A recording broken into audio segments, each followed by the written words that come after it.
Humampas muli ang malamig na hangin sa baybayin, ngunit sa pagkakataong ito, iba na ang pakiramdam.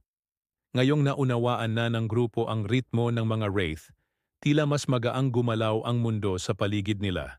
Hindi na tulad kanina na puno ng kaba. Ngayon, may halong excitement at kumpiyansa. Okay, sabi ni Lyra habang mahigpit na inaayos ang kapit sa kaniyang espada. Gagawin natin ulit, pero mas maayos at may konting dagdag. Dagdag? Takang tanong ni Mira, ang mga mata niya'y nag-aabang. Pagkatapos ng sabay-sabay nating galaw, maglilipat tayo ng posisyon ng bahagya, paliwanag ni Lyra.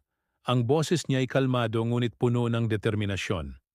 Para hindi nila mapredict ang pabalik nating formation, kailangan nating maging isang hakbang sa unahan. Napangiti si Ryan, halatang impressed sa naisip ni Lyra. Good. Isang magandang variation para hindi sila makabawi.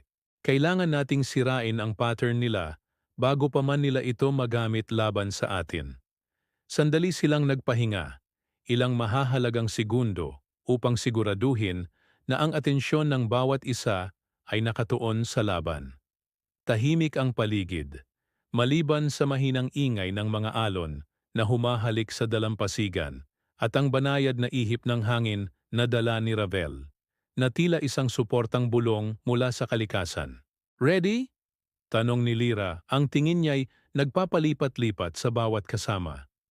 Sabay-sabay ang naging tango ng buong koponan. Isang di sinasalitang kasunduan ang nabuo sa pagitan nila. 3 count ulit, anunsyo ni Lyra. Ang boses niya'y malinaw at matatag. 1, 2, 3. At sa hudyat na iyon, muling kumilos ang 5 ng may perpektong pagkakaisa. Ngunit sa pagkakataong ito, may bago. Ang atake ni Lyra, isang banayad na palo, ngunit pa-diagonal ngayon, isang maliit na pagbabago sa anggulo na nagdulot ng malaking pagkakaiba. Si Ryan naman, isang mabilis na ikot ng sibat. Mas maikli ang galaw ngunit mas kontrolado. Bawat pulgada ng armas ay nasa ilalim ng kanyang utos. Si Ravel, 2 maikling bugso ng hangin ang pinakawalan imbes na isang dobleng tapik na sumira sa balanse ng mga kalaban. Samantala, si Mira, nagbigay ng isang breeze lift, isang banayad na puwersa sa ilalim ng sibat ni Ryan para mas gumaan ang pag-angat nito. At si Solen, isang banayad na alon ng liwanag, ang ipinakalat na nagsilbing cover, isang temporaryong pagkabulag para sa mga wraith. Muli, nabulabog ang ritmo ng 3 wraith. Ang kanilang pagkakaisa ay nasira. Nagkamali sa timing ang nasa gitna at kaliwa. Sabay silang umusog sa iisang direksyon at sandaling nagdikit ang kanilang mga anyo. Mas malakas ang spark na lumabas mula sa kanilang pagkakabangga kaysa kanina. At mas naging malinaw ang paghina ng kanilang mga hugis, para silang mga kandilang biglang hinipan ng malakas na hangin. Nice adjustment! Masayang sigaw ni Ravel, ang kaniyang boses ay may halong paghanga. Ngunit hindi pa doon natapos. May dagdag na pasabog si Lyra. Habang humihina ang 2 wraith, mabilis siyang umikot pababa ng isang hakbang upang ilipat ang kaniyang posisyon. Mula sa diretsyong harap, napunta siya sa bahagyang kanan, isang variation na hindi inaasahan ng kalaban. Nang subukan siyang sundan ng wraith na pinakamalapit sa kanya, nasapul ito sa blind spot ng malakas na hangin ni Ravel. Para itong isang maliit na combo na hindi nila pinlano noong una, ngunit perpektong nabuo dahil sa kanilang nag-uugnay na galaw. Ang ganda noon, sabi ni Mira, hindi maitago ang tuwa sa kaniyang boses. Parang choreography, para tayong sumasayaw. Yon mismo ang ideya, sagot ni Ryan, may bahid ng pagmamalaki sa kanyang ngiti. Kapag fluid tayo, nalilito sila. Kapag tayo ang nagdidikta ng sayaw, sila ang mapipilitang sumunod. Hindi pa iyon isang malakas na atake, ngunit sapat na ito upang magpakita ng malinaw na improvement. Ngayon, mas mabilis nang makabuo ng opening ang grupo, at hindi na nila kailangan ang matitinding galaw na nakakapagod. Ang bawat maliit na kilos ay may layunin. Tila naramdaman ng mga wraith ang pagbabagong ito sa kanilang mga kalaban. Biglang nag-shift ang kulay ng kanilang katawan.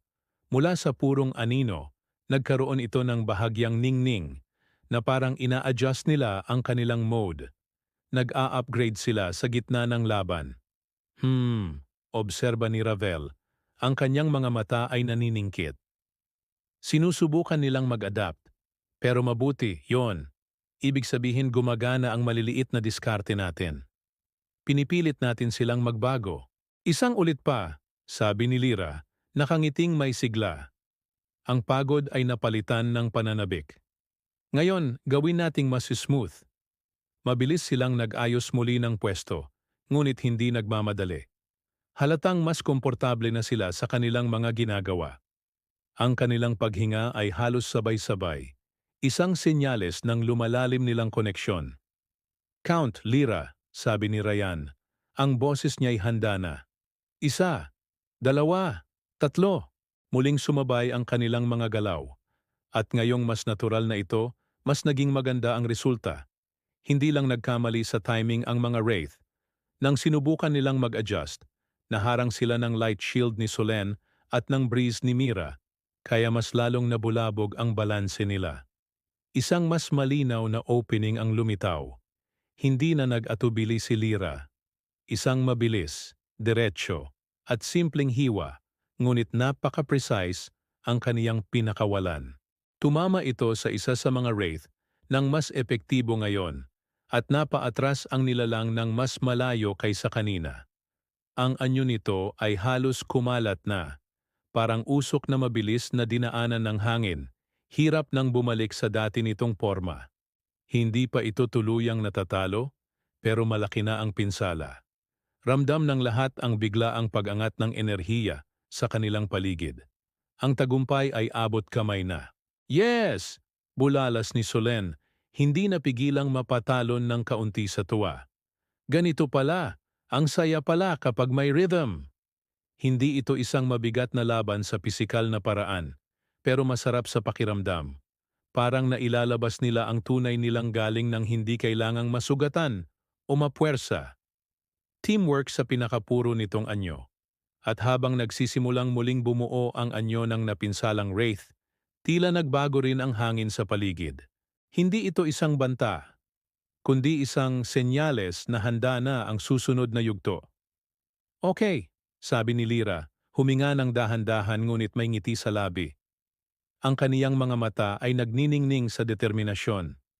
Tingin ko, ready na tayo para sa next level. Hindi man ito isang malaking tagumpay na tatapos sa buong laban. Sapat itong magbigay ng pananabik sa lahat. Ang kanilang teamwork ay umiinit. Sumasabay sa hampas ng alon sa dalampasigan. At alam nilang dahan-dahan na nilang naiintindihan ang misteryosong sayaw ng kanilang mga kaaway. Ang bawat hakbang ay papalapit sa kanilang tagumpay. Maraming salamat sa panonood. Kung nagustuhan nyo ang chapter na ito, huwag kalimutang i-like ang video, mag-subscribe sa channel, at i-hit ang notification bell para hindi kayo mahuli sa mga susunod pang kabanata. See you on the next one.